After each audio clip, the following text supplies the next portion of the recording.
go back many years, and elicited a harsh crackdown when they sought to overthrow the brutal U.S.-backed monarchy in the early 1980s.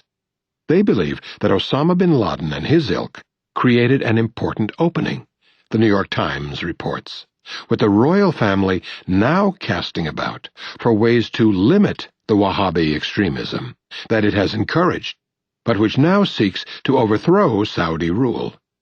For the first time, the Shiites of eastern Saudi Arabia, the only part of the kingdom where they are a majority, are preparing to win a small measure of political power. That is also the region where most Saudi oil happens to be.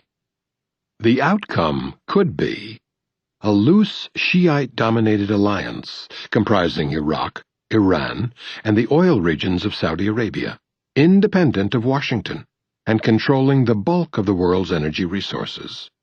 Washington's ultimate nightmare. Almost. It could get worse.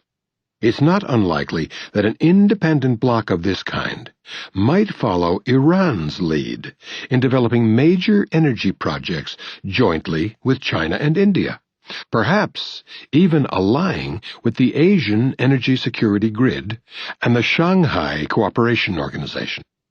This bloc might also move toward a basket of currencies for denomination of oil, rather than relying primarily on the U.S. dollar.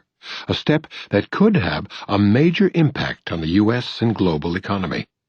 A side issue is that if the United States cannot control Iraq, there is no guarantee that Iraqis in charge of the country's immense oil resources will give preferential treatment to favored energy corporations.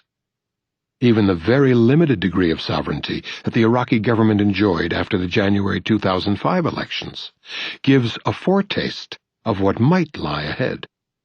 On an official visit to Tehran, the Iraqi Minister of Defense and his Iranian counterpart announced a new chapter in their relations, including cross-border military cooperation and Iranian help with training and upgrading Iraq's armed forces, displacing U.S. coalition advisors, a move that apparently took Washington by surprise. The Iraqi minister dismissed U.S. concerns about Iranian meddling in the region, saying, "Nobody can dictate to Iraq its relations with other countries." Meanwhile, the once libertine oil port of Basra, deep in the south near the Iranian border, is steadily being transformed into a mini-theocracy under Shiite rule, Edward Wong reports. The growing ties with Iran are evident. Posters of Ayatollah Ruhollah Khomeini, the leader of the 1979 Iranian Revolution, are plastered along streets and even at the provincial government center.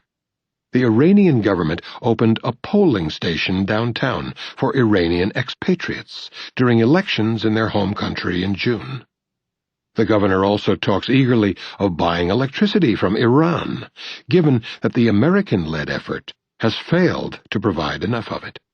The provincial council is dominated by clerics close to the anti-occupation Sadr movement and to the Supreme Council for the Islamic Revolution, SCIRI, the major Shiite faction, formed by Shiite exiles in Iran. SCIRI also controls the Badr militia, which runs much of the southern region and has traditionally close relations with Iran, where it was organized and trained. Returning from a visit to Iran, the head of SCIRI, Abdulaziz al-Hakim, praised the proposal to buy electricity from Iran and called for closer ties to the great Islamic Republic, which has a very honorable attitude toward Iraq. Peter Galbraith writes that it may be the ultimate irony that the United States, which among other reasons invaded Iraq to help bring liberal democracy to the Middle East, will play a decisive role in establishing its second Shiite Islamic state. It would indeed be the ultimate irony, in fact almost incomprehensible stupidity, if a goal of the invasion had been to help bring liberal democracy to the Middle East in any meaningful sense. Yet another reason for skepticism about the claim, which remains free from any taint of supporting evidence. apart from the well-timed declarations of leaders, and has to face mountains of counter-evidence, some already sampled. Additional reasons for skepticism are that an independent Iraq, or an Arab Iraq, if Iraq fractures, might seek to recover its leadership role in the Arab world, therefore rearming to confront the regional enemy Israel, and quite possibly developing a nuclear deterrent. We are therefore being asked to believe that the United States will stand by quietly, watching a serious challenge to Israel, its primary regional client, as well as the takeover of the world's major energy reserves by a Muslim bloc free from U.S. control, and the displacement of the Saudi royal family, long allied with the United States, in opposing secular Arab nationalism. Those who have jumped enthusiastically on the democratization bandwagon are suggesting that Washington would politely observe not such unlikely developments. Perhaps. But the prospects appear rather remote. These are among the many reasons why a rational observer might be inclined to share Iraqi skepticism about the sudden and timely conversion to the messianic mission, and why such an observer might give considerable weight to the conclusion that among the difficulties that have stood in the way of democratic transformation for many years in the Middle East, today, too, the final barrier is that the world's sole superpower does not really want it to happen, pious neoconservative rhetoric notwithstanding. These are also among the many reasons why comparisons between Vietnam and Iraq are so misleading. In Vietnam, Washington planners could fulfill their primary war aims by destroying the virus and inoculating the region, then withdrawing, leaving the wreckage to enjoy its sovereignty. The situation in Iraq is radically different. Iraq cannot be destroyed and abandoned. It is too valuable, and authentic sovereignty and even limited democracy would be too dangerous to be easily accepted. If at all possible, Iraq must be kept under control, if not in the manner anticipated by Bush planners, at least somehow. For the same reasons, the many proposals for an exit strategy are quite odd. Planners surely do not need the advice.